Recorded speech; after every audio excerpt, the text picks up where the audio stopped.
Hey there, friends. Well, today we're in Genesis chapter 28, and this is going to be the story of Jacob's ladder. Although there's lots of good stories in Genesis chapter 28. There's the story of Esau's rebellion. You know, Esau and Jacob remind me a lot of Cain and Abel. Cain and Abel were always fighting. Of course, that ended badly, and Esau wants Jacob to end badly. He's already vowed to kill him, but once his parents send Jacob away to find a wife, he decides, well, if that's what they want, I'm just going to go the other way. So his rebellion is real, and it's deep. And you have a man who's making a vow to God in Jacob's ladder story. Jacob vows to God, and in Esau's story, he vows to rebel against his parents' wishes. Not a good guy, Esau. And Jacob he's kind of a sketchy character. When he gets to Bethel, he makes his bed, sees the ladder. When he wakes up, he says, I didn't know God was in this place. That always bothered me, that he said that. I didn't know.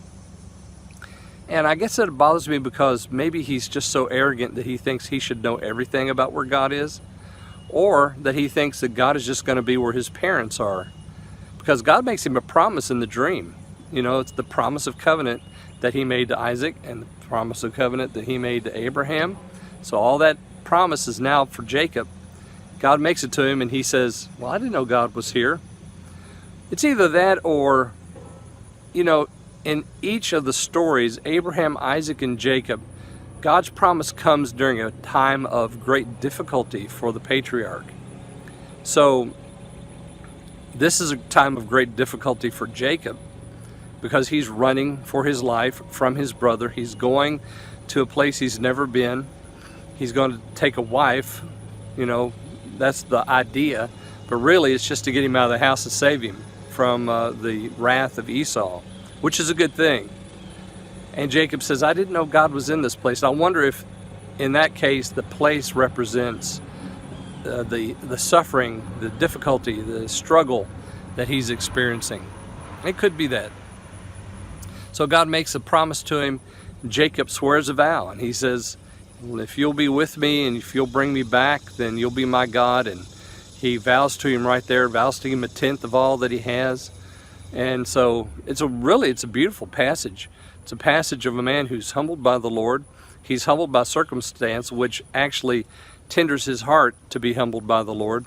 The Lord makes him a promise, and he makes a vow.